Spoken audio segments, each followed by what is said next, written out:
भगवान की जय हो। 24वां तीर्थंकर भगवान की जय हो। परम पूज्य आचार्य श्री विद्याभूषण गणपति शारदा जी महाराज की जय हो। नीलकमल करुण गुणगान की जय हो। लोक शांति निर्वाणी माता की जय हो। बोलो आचार्य तनिक सभा सरस्वती भूषण माता की जय हो। की जय हो।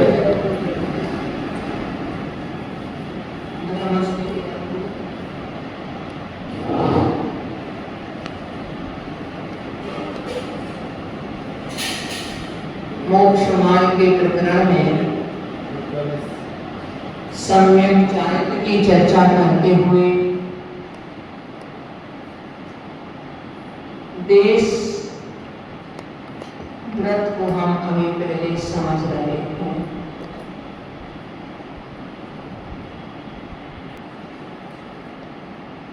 थोड़े व्रत, कुछ व्रत, एक अंश व्रतों का हमारे पास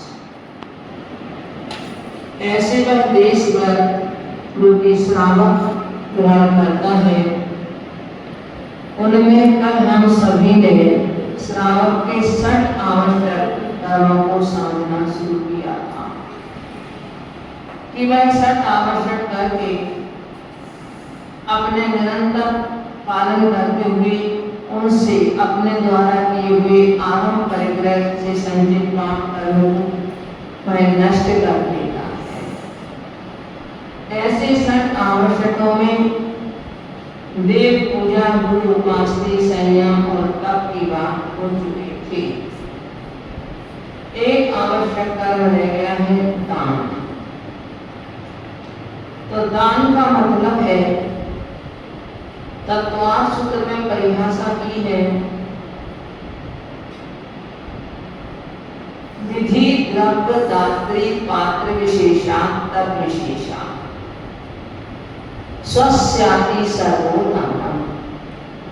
स्व और पर के उपकार के लिए जो किया जाए वह दान कहलाता है। हमारा स्वयं का उपकार है उसमें और दूसरे का भी उपकार है।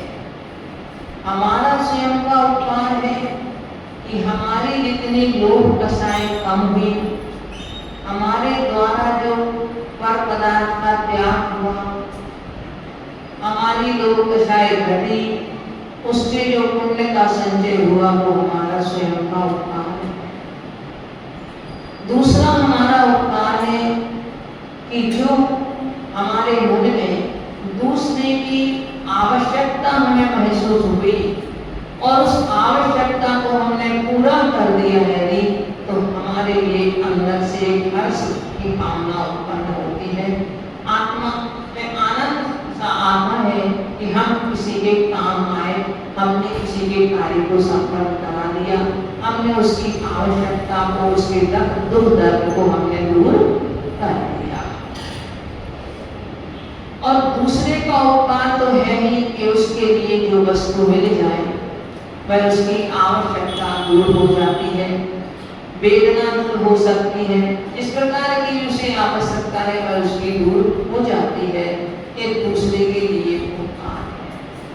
परंतु ये दान देने में आचार्य कहते हैं क्या करना है? विधि, द्रव्य, दात्री और पात्र, इन चार की विशेषता से उस दान में विशेषता आती है। दान की विधि किस प्रकार की है, उस विधि से देना। भावों में भी हमारे में कितनी निर्लोभता हो, कितना हमारे मन में विनय हो, कितनी हमारे मन में श्रद्धा हो, कितना हमारा अलोभ भाव हमारे में, अलुप्तता हो हमारे में। इस तरह से दाता के भी 7 गुण होते हैं और दाता के वह 7 गुण वह उनके पूर्वक यदि वह देता है दाता, तो उन 7 गुणों के माध्यम से वह उसकी विधि कहलाती है कि वह उसने विधि। पहले वो दाता अपने आप में गुणवान हुआ, फिर जो साधुओं की विधि किस तरह की है, भक्ति पूर्वक देता है, और भी जो त्यागी विधि आती है उनको यथा योग विधि से उनको देना, वो कहलाती है उनकी विधि। आप द्रव्य क्या दे रहे हो, वह द्रव्य से भी विशेषता आती है, क्योंकि यदि हमारे मन में उस समय जरा भी ये आ गया कि अरे अपने लिए अच्छा और चाहे भगवान की पूजा हो उसके लिए सेकंड क्लास का, और यहाँ मतलब साधु के लिए भी कुछ उस तरह से, अगर मन में जरा भी कहीं द्रव्य के बारे में हमारे में लोभ का भाव आ गया तो समझो वह हमारा दान नहीं होगा। दाता कैसा है, वह दाता 7 गुणों से सहित हो, और पात्र भी कैसा है, पात्र भी वह कैसा है, तो ऐसे इन 4 कारणों से, क्योंकि पात्र उत्तम, मध्यम और जघन्य पात्र कहे गए हैं। उत्तम पात्र दिगंबर मुनिराज है। दिगंबर मुनिराजों में भी आचार्य है, उपाध्याय है, रिद्धिधारी मुनिराज है और विज्ञानी मुनिराज है, और साराय के तीर्थंकर जैसे महामुनिराज हैं। तो वो दिगंबर मुनि है, परंतु उनमें भी पात्रों की उनमें विशेषता है, उनकी तपस्या आदि से विशेषता है, उनके ज्ञान आदि से विशेषता है, तो उनके माध्यम से ही उसमें विशेषता आती है। तो इन 4 बातों का ध्यान रखते हुए वह दान दिया जाता है। मैंने इसमें से पढ़ ले थोड़े कि वह दान भी कितने प्रकार से दिया जाता है, तो 4 प्रकार का दान है विशेष रूप से। 5 में और भी जो कुछ भी उनसे हटके है वो सब कर्मा दान के अंतर्गत आ जाता है। 49 प्रश्न में 186वां छंद। पुण्य योग से मिले संपदा संचय नहीं कराऊंगा, 4 दान लग उपकारों को दोनों हाथ दिलाऊंगा, तन व्रत प्रतिमा को पालूं अतिचार नहीं लाऊंगा, 12 व्रत ले योग कैसे त्यागी निजे बनाऊंगा। क्या कह रहे हैं? मैं पुण्य योग से जो संपदा मुझे मिली होगी उसको माप लिए नहीं करूंगा कि संचय करता रहूं, संचय करता रहूं, किंतु मैं 4 दानों में पर के उपकार के लिए उनको अपने दोनों हाथ से दूंगा, दोनों हाथ से उस संपदा को पर उपकार में लगाऊंगा। वह 4 प्रकार का दान, चाहे वह किसी को औषधि की जरूरत हो, किसी को जीवन दान चाहिए हो, किसी को ज्ञान दान चाहिए देना हो, और किसी को या आहार हो। इन 4 प्रकार के दानों में मैं अपनी संपदा को लगाऊंगा। वह देखो औषधि दान किसने दिया था, मालूम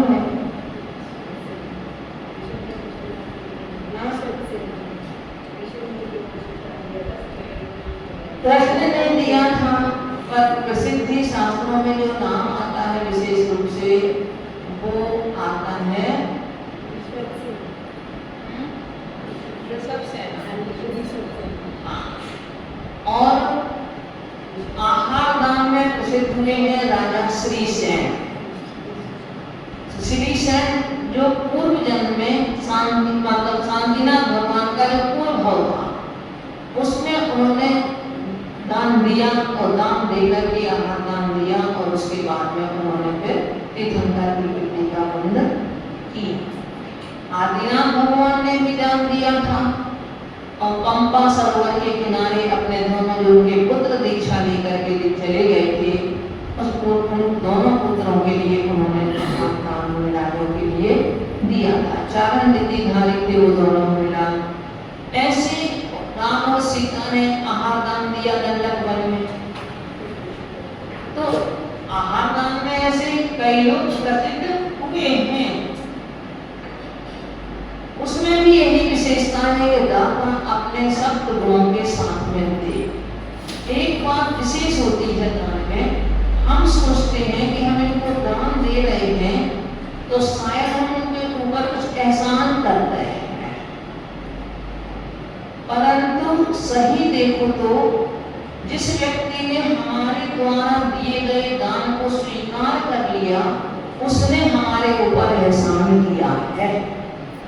हम इसमें अपना उनका एहसान माने, क्योंकि जरूरी नहीं है कि आपके द्वारा दी गई वस्तु कोई स्वीकार कर ही ले, कोई ऐसा जरूरी नहीं है। दूसरी बात, दान हम दें तो छपा कर नहीं, छिपा कर दें। लोग क्या करते हैं, वहाँ साइकिल वितरण होना है, वहाँ हैंडीकैप लोगों के लिए अंग वितरण होना है, कहाँ होना है, पूरा मंच बना के पूरी व्यवस्थाएं करके पूरा उसमें लेकर के होना।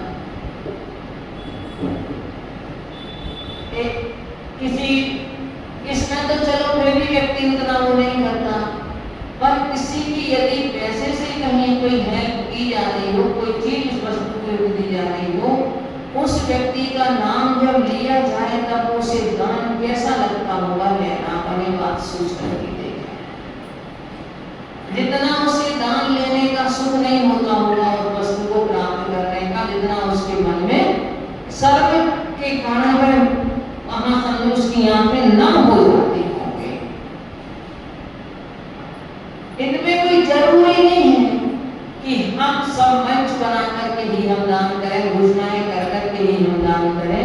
हमें कहा है आचार्यों ने कि एक हाथ से दे रहे हो तो दूसरे हाथ को भी पता ना चाहिए। ऐसे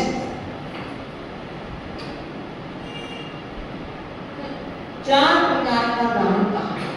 अब हम चार प्रकार के दान में कौन सा दान सर्वाधिक, राजवार्तिक में एक प्रश्न उठाया कि हे भगवान, इन चार प्रकार के दान में कौन सा दान विशेष उपयोगी है? तो पूज्यपाद स्वामी उत्तर देते हैं, भाई तुमने किसी को आहार दान दिया, आहार दान तुमने दिया, 2-4 घंटे बाद फिर आहार की जरूरत पड़ जाती है।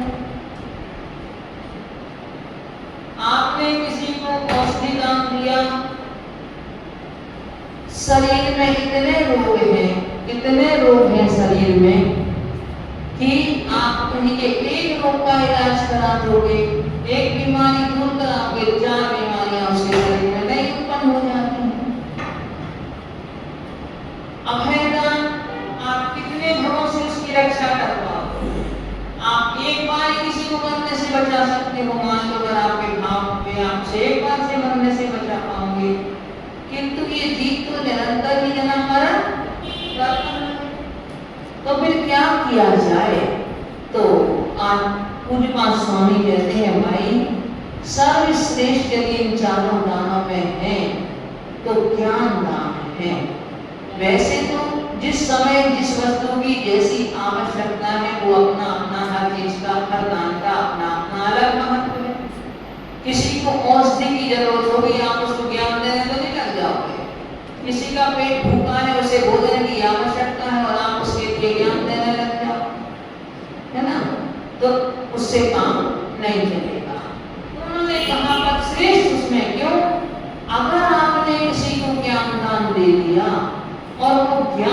उनके लिए यदि उसने अपने जीवन में उतार लिया वो ज्ञान दान आपने दिया, वह ज्ञान उसके लिए केवल ज्ञान का भी कारण बन सकता है। अब उसके लिए ना आहार की आवश्यकता है, ना औषधि की आवश्यकता है और ना अभय की आवश्यकता है। वो तो सब पर विजय प्राप्त कर लेता है। जब जन्म और मृत्यु पर भी विजय प्राप्त कर लेता है, उसके लिए किसी और चीज की आवश्यकता ही नहीं रहती। तो ऐसे आचार्यों ने हमें तरह तरह से समझाया। जहां उन्होंने एक और हमें दान लेने की बात कही है, देने की भी बात कही है, लेने वाला भी होता है, देने वाला भी होता है, तो वहीं उन्होंने एक बात और विशेष कह दी कि दान देना तो, परंतु दान का खाना नहीं। वह तुम्हें निर्माल्य है, वह किसी तरह से तुम्हारे लिए छूने योग्य भी नहीं है। आप द्रव्य जो चढ़ा देते हैं, अगर उसको हटाना पड़े तो आप हाथ धो लेते हैं उसके बाद में, है ना? ये चढ़ी हुई द्रव्य है, इसलिए हाथ धो लेते हैं। क्यों धो लेते हैं? कहीं इसका एक दाना भी कहीं मेरे साथ में वो हमारे लिए स्पर्श के योग भी नहीं है, क्योंकि हमने उसको चढ़ा दिया है। परंतु द्रव्य तो चलो मान लो कोई नहीं लेता है, और बहुत सारे और काम ऐसे होते हैं कि जिनमें कहीं ना कहीं हम उसमें सदुष्टा उत्पन्न कर लेते हैं। कहीं मान लो आप गुरुओं के दर्शन को जा रहे हैं, गाड़ी जानी है, किससे जानी है? कुछ लोग करते हैं, कुछ लोग समझ के नहीं करते हैं। अपनी गाड़ी वैसे घूमती रहेगी सारी दुनिया में, अकेले अकेले लिए घूमते रहेंगे, परंतु जब यदि गुरुओं के दर्शन को या मंदिर के किसी काम से जाना है, तो कुछ लोग तो ऐसे होते हैं कि अपना काम और निकाल लेंगे उसी में कि वहां जाने हैं, मंदिर की गाड़ी जाना है, तो उसमें अपना काम और कराएंगे। पानी भी पिएंगे तो पानी का खर्चा भी उसी में डालेंगे। ये मालूम हुआ कि नहीं हुआ? आप अपने काम से जा रहे थे, आप अपना खर्चा करके जाते, उसी में मंदिर का काम करके लाते, ये तो आपकी समझदारी थी, ये तो आपका मंदिर के प्रति दान का उपकार था। परंतु आप लेके मंदिर के खर्चे में अपना खर्चा और डाल रहे हो। भोजन कभी भी हमारे लिए गुल्लक के पैसे से नहीं करना कराना चाहिए, क्योंकि गुल्लक का पैसा मंदिर की व्यवस्था के लिए है जिसने दिया है। हमारे लिए भोजन करने के लिए गुल्लक का पैसा नहीं है करने कराने को। वो भी पैसा हमें कभी उपयोग में अपने कामों में नहीं लेना चाहिए। जो रोज के दान की परंपरा आचार्यों ने बनाई है, उसका कारण यही है कि आपको कम से कम रोज कुछ ना कुछ दान देना चाहिए। क्यों देना चाहिए? आप मंदिर में आए, आपने मंदिर के आसनों का उपयोग किया, आपने पूजा की, मंदिर के कपड़ों का उपयोग किया, आपने मंदिर की तरफ का उपयोग किया, आपने मंदिर में लाइट का उपयोग किया, पानी का उपयोग किया, तो ये सारे खर्चे मंदिर के हैं।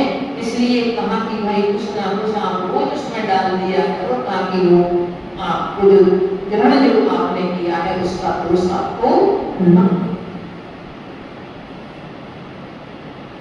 यदि ये निर्माण द्रव्य के बारे में आपको देखना है कि इसका क्या दोष लगता है, तो रयनुसार ग्रंथ में अनेक गाथाओं में निर्माण द्रव्य का वर्णन किया गया है। और उत्तर पुराण में देख लो, नेमिनाथ के बाबा यानी कृष्ण के बाबा कहो, नेमिनाथ के बाबा कहो, अंधक दृष्टि, उनके पूर्व पर्याय को आप देखो, उन्होंने लेकर के इसी तरह से निर्माल का उपयोग कर लिया था। उनके जो मित्र थे वह उनका जिनालय था, वह बाहर जा रहे थे व्यापार आदि यात्रा आदि के लिए 12 वर्ष के लिए। तो विश्वास किया।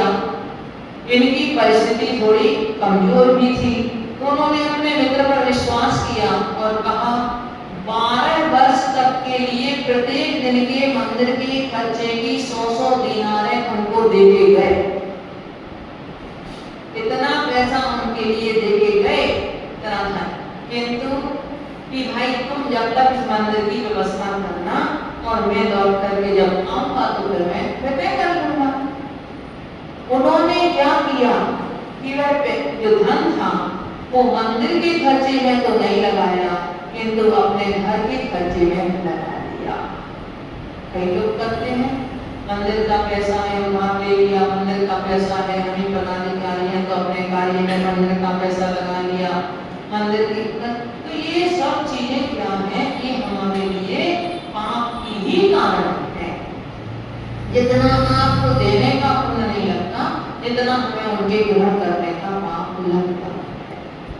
उन्होंने जब ऐसा कर लिया, देखो इतना धन अपन किसी के पास आज हो तो आज में अपने को कितना बड़ा धन है।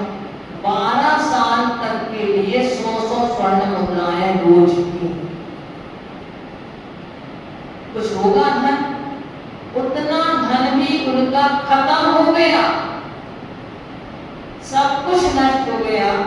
और उस पर्याय में नहीं हुआ, अनेकों पर्यायों में बाद में भी उन्हें लेकर के ऐसे कष्ट झेले, सड़क के किनारे पड़े रहते, भूख भूख चिल्लाते, परंतु छुड़ा साफ नहीं होती, खाने को नहीं मिलता। माने इस तरह की वेदनाएं उन्होंने झेली हैं उस जीव ने। और ऐसे ही साल में आचार्य कहते हैं कि कौन सी वेदना नहीं है जो निर्माण खाने वाले को ना होती हो।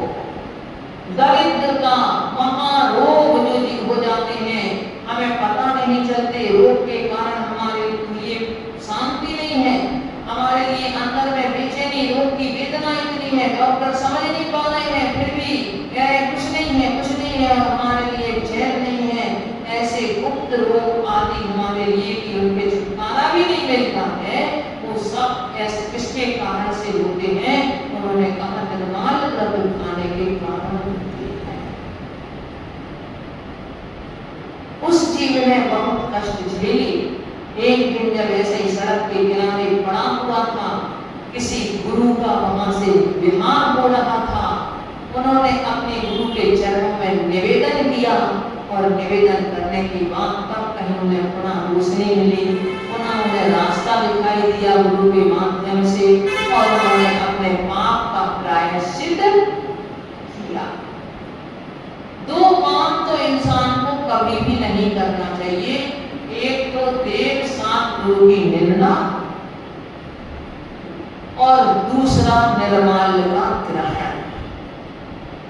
अगर उसे अपने भव की संतति को बढ़ाना है, अनेक भवों तक उसे कष्ट झेलना है, तब तो वह ये काम करे। और अगर उसे अपनी भव संतति को नहीं बढ़ाना है, उसे संसार के कष्टों को नहीं झेलना है, तो उसके लिए ऐसे काम नहीं करना चाहिए। ऐसे हमने सब आवश्यक कर्मों को समझा। आज अपन क्या परंपरा सी चल गई, मंदिर में अपन चावल रख देते हैं निकाल के, लोग आते हैं उन्हीं से दर्शन करते चले जाते हैं, उन्हें उठाएंगे, पहले चावल का डिब्बा देखेंगे, उसके बाद उठाएंगे तो दर्शन कर पाएंगे। अरे भाई तुमने ठीक है दान दिया हुआ है मंदिर में, परंतु यदि आप अपने घर से द्रव्य लेकर के आते तो कितना अच्छा रहता। घर से आप द्रव्य लेकर के आते, घर से ही आपके लिए पुण्य का अर्जन शुरू हो जाता। अपने आप घर में अपने आप द्रव्य को ला करके रखते और फिर जाकर के आप उस द्रव्य को मंदिर में जाकर के चढ़ाते, आपके भावों की एक विशुद्धि अलग होती। आपको तो मंदिर में इसलिए व्यवस्था की जाती है, भाई कोई दूर से आ रहा है, कई बार लोग क्या होते हैं चलते हुए भाई आते बीच में मंदिर मिला, चलो दर्शन करके चले जा रहे हैं। उनके लिए है कि वो खाली हाथ दर्शन ना करें, उनके लिए वो व्यवस्था है। रोज के आने वालों के लिए व्यवस्था नहीं होती। जिनके घर पास में है और जो रोज आते हैं घर से मंदिर का उद्देश्य लेकर के उनके लिए व्यवस्था नहीं है कि आप आकर के मंदिर के डिब्बे में से इधर उठाओ और मंदिर में चढ़ाओ। ये जो परंपरा चल रही है, ये परंपरा हमारे लोगों की गलत है। आपका दान कब होगा? अच्छा, जब आप मंदिर में से उठाओगे तब आपका मन में दान का भाव है। जब आप अपने घर से लाओगे तब तो वो आपके मन में दान का भाव आएगा कि हमें इतनी सामग्री अपनी ले जाना है। भावों में भी बड़ी विशेषता इन सब क्रियाओं से आती है। क्रिया करने भी सब कुछ नहीं है, किंतु क्रिया के बिना भी कुछ नहीं है। जैसे हम सम्यक क्रिया करते हैं, वो क्रिया हमारे भावों की परिचायक होती है कि आपके भाव किस तरह के हैं। तो ये चीजें हमें समझने की हैं, छोटी छोटी चीजों में, और हम पता नहीं अनर्थ में पाप का बंध कर लेते हैं। यदि हमें समझ में नहीं आती है तो या हम समझते नहीं हैं, या समझते हैं तो किसी राग में, लोभ में आकर के हम ये सब क्रियाएं करते हैं। अब है 11 प्रतिमा, वो भी श्रावक ही 11 प्रतिमाओं को पालन करता है। सबसे पहली प्रतिमा उसकी होती है दर्शन प्रतिमा। तो दर्शन प्रतिमा के लिए कहा कि वह सम्यक दर्शन से शुद्ध हो, संसार शरीर भोगों से विरक्त हो और अष्टमूल गुणों का पालन करने वाला हो, सप्त व्यसनों का त्यागी हो। इस तरह से उसको दर्शन प्रतिमा वाला दार्शनिक श्रावक कहा गया है। यद्यपि पहली प्रतिमा में भोजन पानी का अलग से नहीं कहा कि आप मर्यादा का करो करो करो, किंतु देखो अमर्यादित अभक्ष भोजन तो अपने आप में ही त्याग करने योग्य है। जो मर्यादा से बाहर का है, अभक्ष है, इस भोजन को तुमने पहले ही त्याग करने कह दिया। आप जब दार्शनिक प्रतिमा के विरुद्ध कर रहे हो तो दार्शनिक प्रतिमा के व्याख्यान करते समय हमारे बीच में कुछ मर्यादाएं तो आगे जाती हैं स्वाभाविक, क्योंकि आपकी भगवान की वाणी में श्रद्धा हुई है, आपकी देव शास्त्र रूप में श्रद्धा हुई है। प्रतिमा का किसका नाम है? संयम अंश जगो जहां भोग अरुचि परिणाम। संयम अंश जगो जहां भोग अरुचि परिणाम, उदय प्रतिज्ञा को भयो प्रतिमा का को नाम। आपके अंदर में संयम का अंश जागृत हुआ, अभी पूर्ण संयम नहीं, संयम का अंश जागृत हुआ, और जब संयम का अंश आपके मन में जागृत हुआ, आपके भोगों से अरुचि रूप परिणाम हुए। भोगों की ओर से आपकी दृष्टि मुड़ी, आपने कुछ प्रतिज्ञा ली, वही प्रतिज्ञा ही प्रतिमा है। जो आपने संसार शरीर भोगों से विरक्त होकर और संयम का अंश जगने पर अपनी कुछ प्रतिज्ञाएं निर्धारित की, वह प्रतिज्ञा ही प्रतिमा कहती है। तो ऐसी पहली प्रतिमा है, पहली प्रतिमा के अधिकार जो सम्यक दर्शन के अधिकार में करीब करीब वही हो जाते हैं। इसके साथ साथ जो दूसरी प्रतिमा है, दूसरी प्रतिमा में 12 व्रत हैं। वह 12 व्रत एक सामान्य रूप से तो अगर देखा जाए तो हर श्रावक को ही पालन करना चाहिए, ताकि वो विशेष रूप से जो उसकी क्रियाएं हो रही हैं उनसे वो बच सके। वे अनर्थ में जो पाप का बंध हो रहा है उनसे वह बच सके।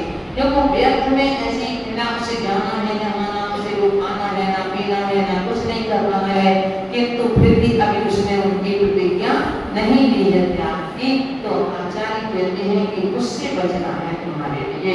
पहले जो तुम्हारे जीवन को बिल्कुल जरूरी नहीं है, जहाँ तुम्हें ना गमना गमन जरूरी है, ना तुम्हारे शरीर को जरूरी है, ना कुछ जरूरी है, सबसे पहले आप उससे बचें। हम सबसे पहले किससे बचते हैं? जो हमारे शरीर को नुकसान देता है, हम कहते हैं भाई मुझे ये नहीं खाना, क्योंकि हमारे लिए एक नुकसान करता है। उसके बाद में फिर हम जो ले रहे हैं, फिर हमारे मन में भाव आता है कि अरे चलो इसमें से भी इतना सब लेके क्या करना, उसमें से हमें और कम कर लो, पहले अनावश्यक से होता है, फिर उसके बाद आवश्यक में मर्यादाएं की जाती हैं। अनावश्यक की मर्यादाएं नहीं है, अनावश्यक में तो पूरा त्याग है उनका, किंतु मर्यादाएं की जाती हैं जो हमारे आवश्यक पदार्थ है पंचेंद्रिय विषयों के, उनमें मर्यादाएं की जाती हैं। उनकी जो दो प्रतिमा आदि का वर्णन है उसके बारे में बच्चों का वो अपन लोग कल पढ़ेंगे।